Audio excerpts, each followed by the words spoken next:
This is Countdown magazine here, and it's just absolute nonsense, like this show. They've got me here, and I've been waiting about 4 hours now, and I'm very bored. But if you're sensible, you will buy my new album called This Is What You Want, This Is What You Get, This Is What You Want, This Is What You Get, available on Virgin Records. Hello, boys and girls.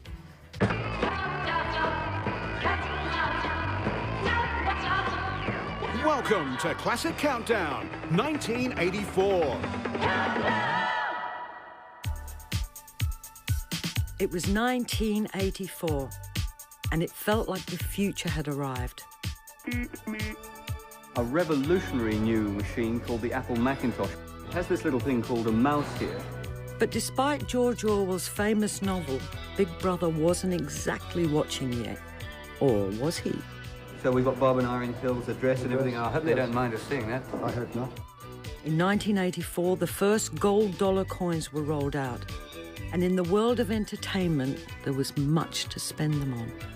The heroes and villains of WWF were taking over the world. And while Australia didn't have Hulk Hogan, we did have old Badback Jack.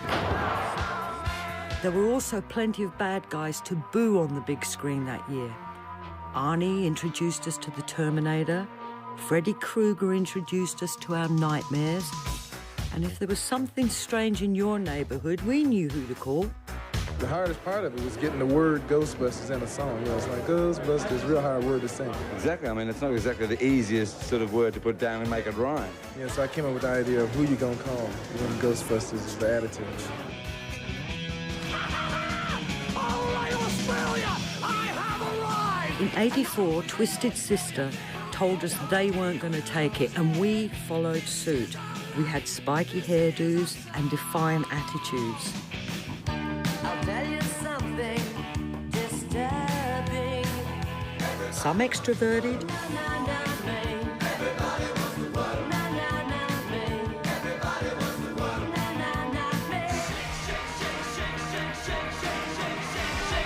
others introverted.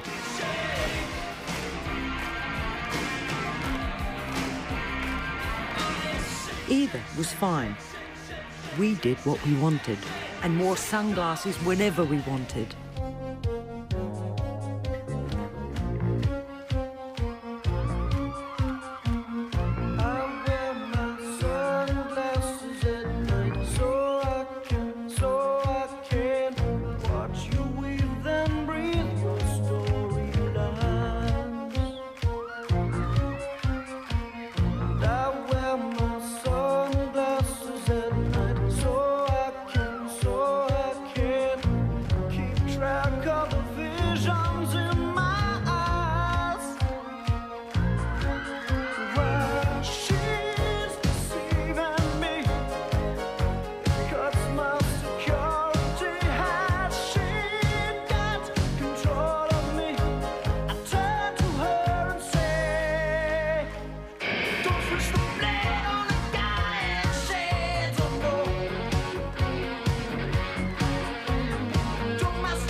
It was tough keeping a straight face sometimes because of the cheesy, choreographed, sexy, dancing policewoman routine. But it was the 80s after all. Corey Hart.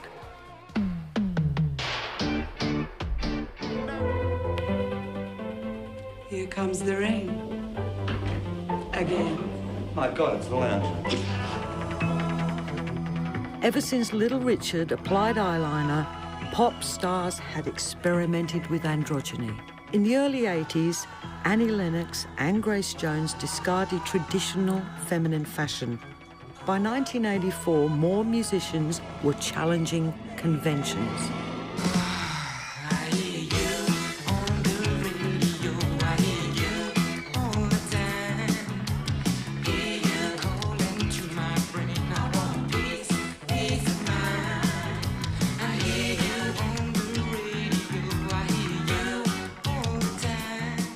Now listen, tell me, when did you first actually really, truly get the name Marilyn? Well, the kids at school used to call me names. At first it was Puff and Queer, which in England is quite normal. Right. And then when I got more intelligent, they decided to start calling me Marilyn because I was doing pictures of Marilyn Monroe in my art class. Right. So I thought, right, I'm going to keep the name and show you that I can make something of myself. What was the inspiration for you to sort of, you know, try out some different art things on your face as far as makeup? Basically, I mean, when I was very young, some people have curly hair, they want it straight. And I just hated my face. I thought it was the most bland-looking little peanut I'd ever seen. And it was basically... I mean, obviously, when I started wearing makeup, I wore very little. I wore just eyeliner and stuff like that. You know, there's no way of really talking about makeup without making it sound effeminate. But it's never ever been a means for me to be a woman. I've got no desire to be a woman. Right. I mean, you know, I'm a big guy, I'm a man, you know. Right. I think most people, when they meet me, say, God, they expect me to be a real fairy. And so, like, the illusion is completely shattered.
Hi there, I'm Boy George from Culture Club, and this is Molly Meldrum's beautiful home that's been destroyed by flames.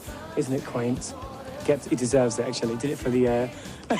1984 was a tough year for Molly. Did it for the insurance. He had to deal with outspoken co-hosts. I'm straight into the studio to record an even better album than This Is What You Want, This Is What You Get, available currently on Virgin Records. Right. And...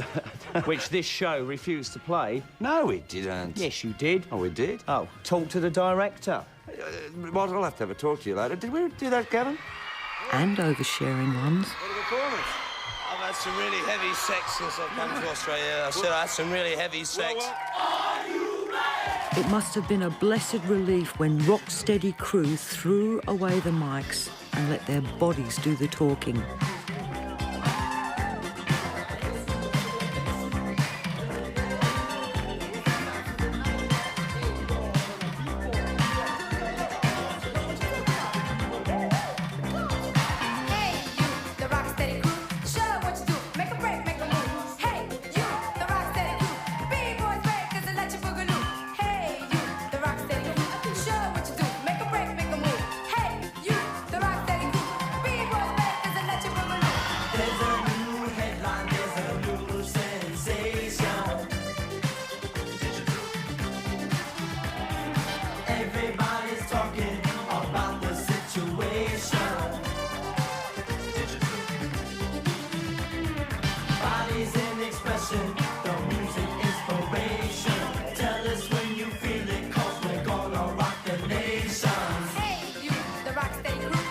By 1984, breakdancing had become a pop culture phenomenon, prompting the Countdown Beat Street competition.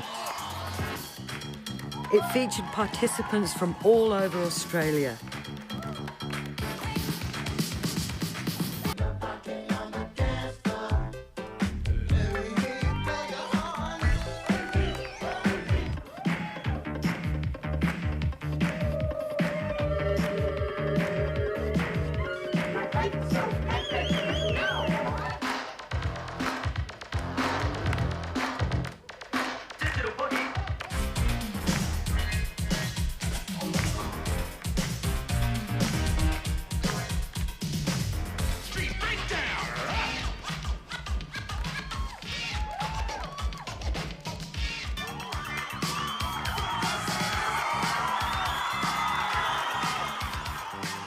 And who better to judge our homegrown talent than our visiting B-boy masters?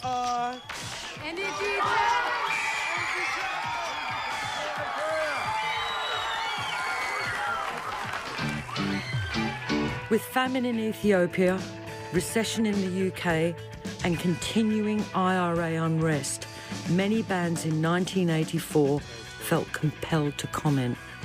In the US, there was a lot of money was coming from the US to Ireland to support the men of violence on both sides of the fence. And our attitude was, there's no glory to this. There's no glory. And I say to people here in Australia that, are sending money over. There are places, sure, where your money would be appreciated, but not the men of violence. We don't need money for bombs. It's really hard to get housing in London. First of all, private accommodation, for rents, it's just extortionate. Right. And also, the council waiting lists are just, miles long. Mm-hmm. But there's so many empty, vacant council premises. Right. And what a lot of young people are doing now is actually just taking them over.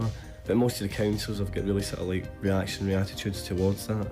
We were evicted 8 weeks ago. Right. They just came to the door and told us to get out. We couldn't do anything about it. Well, we'd been there for 8 months, and we felt at home. Actually, we took off and went to India, and played there quite a lot, and Malaya and Thailand and Singapore, and then we went to Romania, and then we went to Israel during the Lebanese War to play, and places that were very strange for us. And I don't know why at the time we did it. It was to get out of all that stuff and to get out of my depression, and it was very good because it enervated me again and made me think that what we were doing was actually quite good and good fun. Within months, Bob Geldof would be organising the charity supergroup Band Aid. Many of us were hoping for better days.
Gene Simmons. I'm Paul Stanley. Ace Frehley. Eric Carr. We're coming to you from New York, right across Australia. This is Kiss's Countdown, and we're gonna rock and roll you all night. Yep. All right. There's no doubt that over the years on Countdown, we witnessed some memorable quartets. Bopped along with some swinging trios.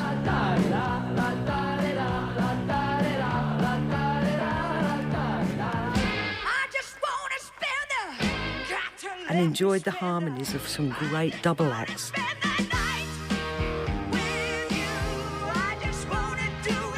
But in 1984, thanks to the emergence of synthesizers and drum machines, a solo artist could give new meaning to the term one-man band.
I couldn't stop laughing when I saw this again. Howard Jones.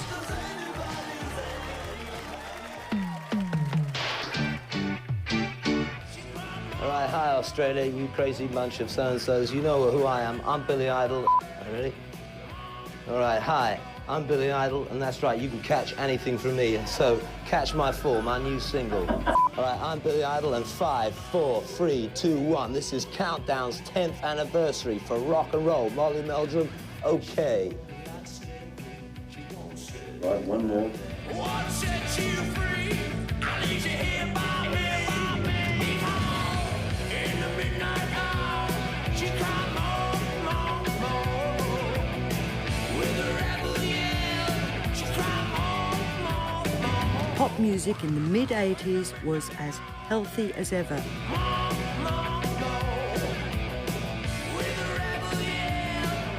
Especially if you had a great look. And here the night will pour out its wild desires. And when they play the stick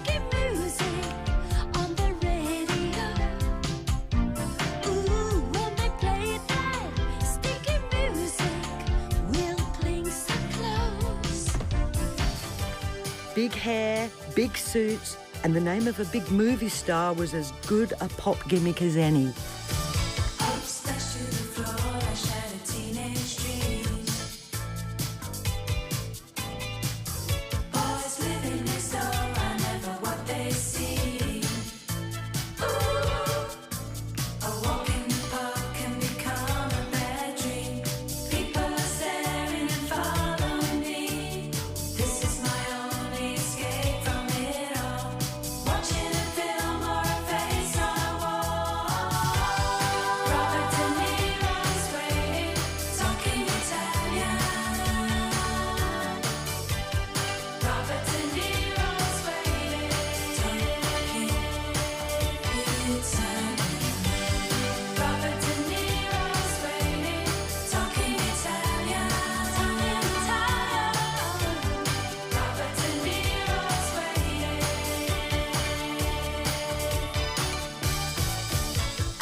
Hard to believe it was over 30 years ago.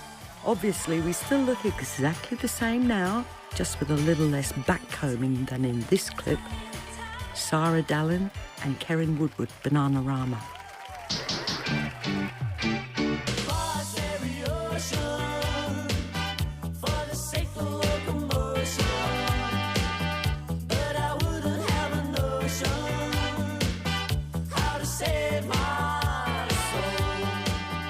But there was a lot more to British pop in the mid-80s and new heroes that were relatable.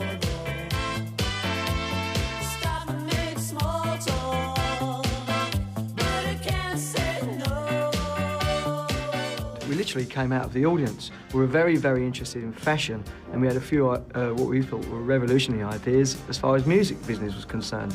So we never actually had a tag, and although the music press did try to label us New Romantics, even Futurists and something else, and half a dozen other names, it's very convenient them to do that with groups, so then they can then put the tag on the group, lock them in the drawer under N for New Romantics, and everyone's in their little niches, you know, and it's all very easy for them to write articles on. I think that if you continue to write really strong songs and you can just keep doing that, then you've got a lot more chance of surviving for longer than if you sort of become preoccupied with pictures in magazines instead of writing songs. Everybody else actually worried about the flavour of the month thing, didn't they? It was always the record company and our managers who were really like that. And I think if there was any chance of it coming, they certainly coped with it very quickly. I just think people expect now, they expect bands to be really, really good. Right. Whereas in Britain, there's not a lot of good bands. In Australia, there is a lot of good live bands who I mean, a lot of them aren't known outside Australia, Right. but you come here and you see them in the pubs and they can really carry it off. They learn it, sort of thing, on the boards there. They really learn it. Indeed, Australian bands had taken the synth pop of the British and morphed it into something uniquely local.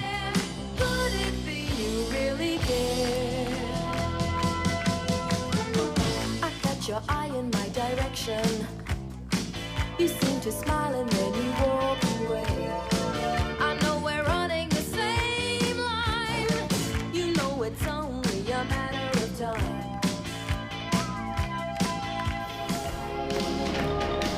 It's not so bad when you're away. I do the same thing every day.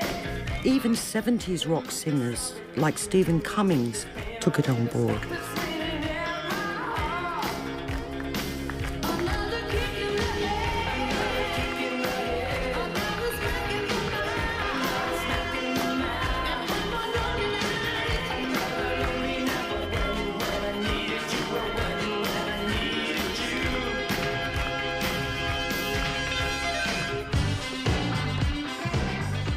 Outfits like the Drop Bears added horns for a splash of funk. You don't think you look so great, but you don't think you look bad. No one will hand it to you. You know you've gotta take it back.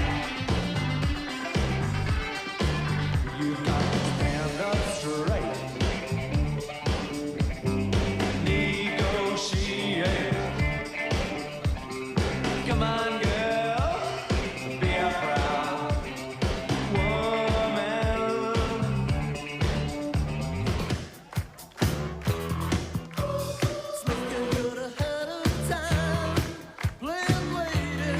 The Machinations knew how to get hips swaying.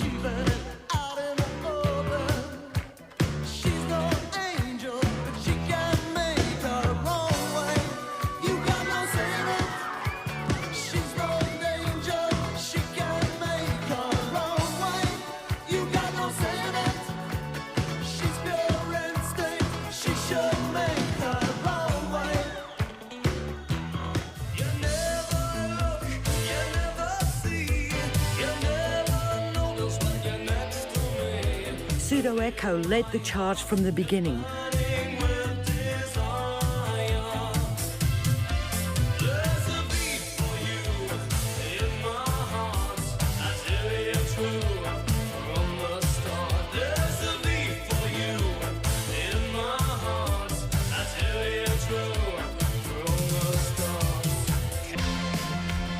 And by 1984, we were exporting our own brand of synth pop to the world.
It was always a great adventure doing Countdown.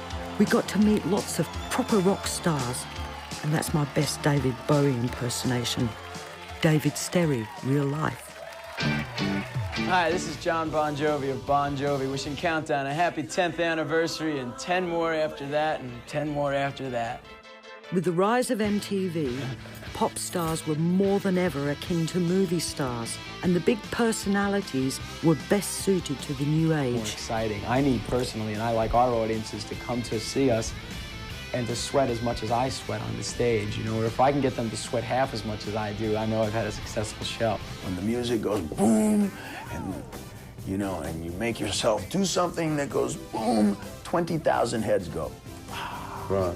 That's worth $5. In a business where singers increasingly needed to be larger than life, some took that challenge head on.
So listen, you enjoyed the trip so far? It's been really fantastic. Australian audiences.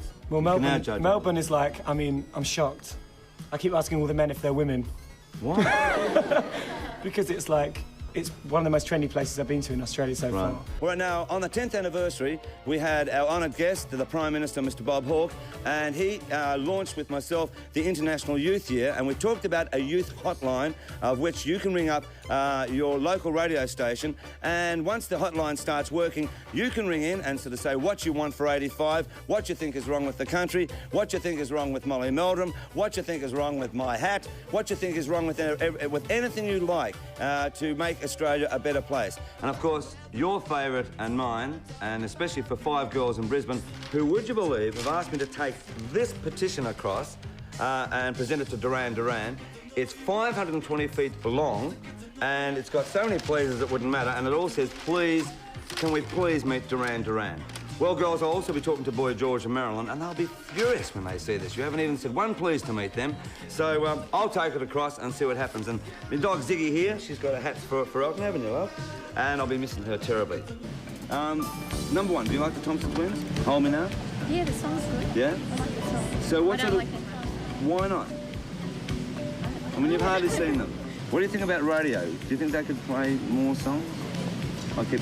Oh, radio stations don't play many new songs. They either She's wait... won me for life. They wait ages and ages until one other radio station will start playing something, and I don't think that's right. Right. Earlier this week, we received a VHS cassette tape from this school in Adelaide, in South Australia, Port Augusta, and it's Flinders View Primary School, and it was from grade 7. And would you believe they've done this wonderful send-up of Countdown? So the quality is not that hot, but I tell you what, the performances are great. So it's over to Port Augusta, Flinders View Primary School.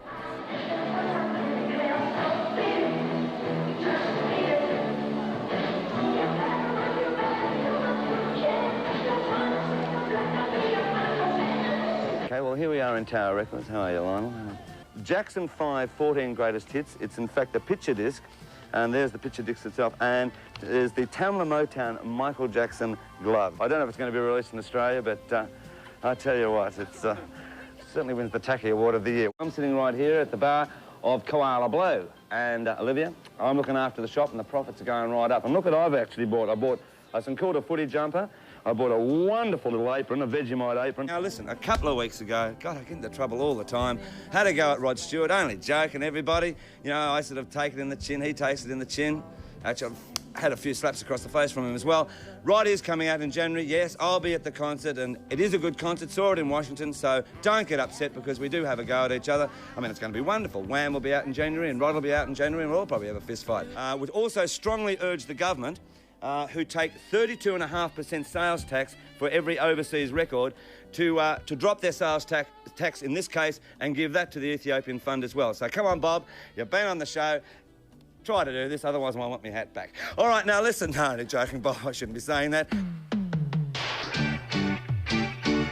Personally, I don't really care for much modern music at the moment. Is technology taking over too much and knocking sort of like the feel out of music? I think, yes, for me, certainly, yes. I find it very, very mundane and dull. I don't think rock and roll music is supposed to be metronomically in time, you know. I think it spoils it completely. It's supposed to have a little bit of an ebb and flow there. Like the synth pop bands, the new wave and post-punk bands had in many ways gone back to musical basics.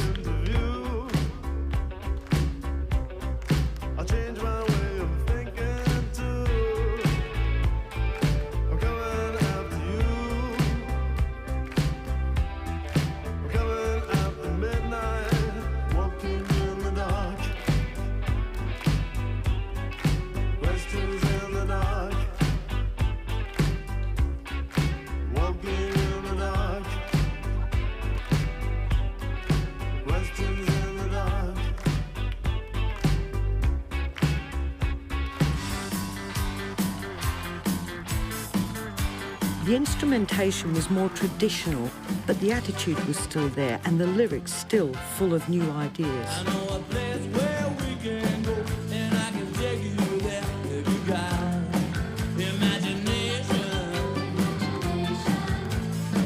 And I know where we all belong, and we can get back there if we got imagination. You know what I mean, baby. Come on, let's dance. I'm gonna set myself on fire.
program yet again. Thank you. And then there was Elton. It seemed fitting that after all his frequent visits here, Elton John married in Sydney in 1984. We saw Elton John get married, and we saw him say, I do, and she, I do. Of course, Molly was front and centre in the proceedings. Well, there it is. My old mate's finally done it. Elton got married to Renata. Yep, he got to kiss the bride, and he told us all about it. Well, she looked a peach in the dress she made when she was still a mama's little girl. And when she walked down the aisle, everybody smiled at her innocence and curls. And when the preacher said, is there anyone here got a reason why they shouldn't wait? I should have stuck up my hand. I should have got up to stand. And this is what I should have said. I wanna kiss the bride, yeah. I wanna kiss the bride, yeah. Long before she met him, she was mine, mine, mine. Don't say I do. Say bye, bye, bye. I'm gonna kiss the bride, yeah. I wanna kiss the bride, yeah.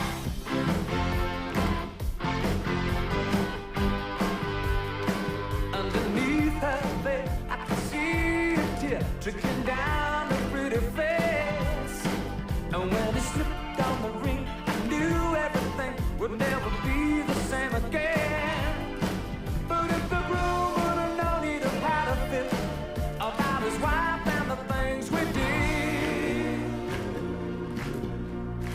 And what I plan to say, yeah, on her wedding day. Well, I thought it through, I kept it. I wanna kiss the bride, yeah. I wanna kiss the bride, yeah. Long before she met him, she was mine, mine, mine. Don't say I do. Say bye, bye, bye. And let me kiss the bride, yeah. I wanna kiss the bride, yeah.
And when you look at our player comfort meter, well, I wouldn't be surprised if we see a few sweaty jockstraps out there before the day's The out. biggest Australian single of the year was a novelty cricket track from the 12th All Man. in all, it looks like we're in for a pretty good game here today.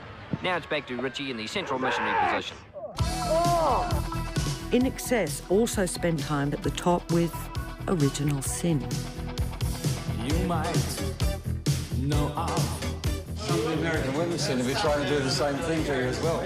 Sure. Well, they're extremely willing, you know, to throw all their clothing up when they get hot, put it that way.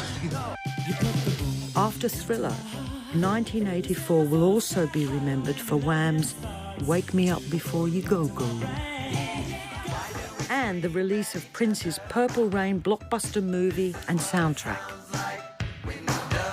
Female artists dominated the #1 spot in '84. Madonna found out about her good fortune over the phone. Very well. Listen, congratulations, because the single, Like a Virgin, has gone to #1 this week. You're kidding? No, I'm not. Great. Pat Benatar also broke through with Love is a Battlefield. You know, when you're touring, you don't look at chart positions, and no one calls you on the road when you're in Idaho. So we didn't have any idea that the record was doing that good until, you know, we started having like sellout shows, and we were like, what the hell is this? You know, it was really great. Tina Turner was in the midst of a career resurgence. We love you dearly, and thanks very much. And Cyndi Lauper performed her anthemic breakthrough hit on Countdown after a slightly rude introduction. Right, now listen, Cyndi Lauper, do you like her? No, it's a bag.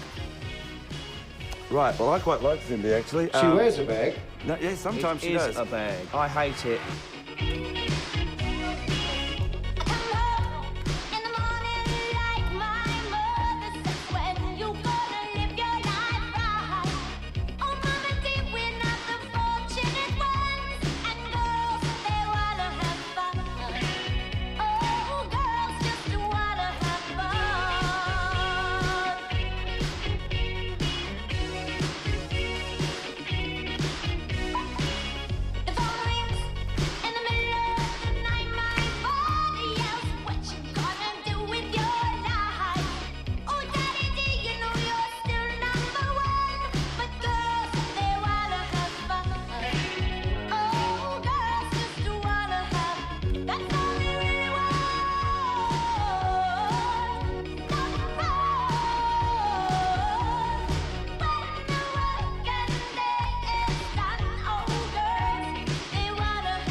Listen, I'll tell you what I'll do. So you're watching Countdown, and...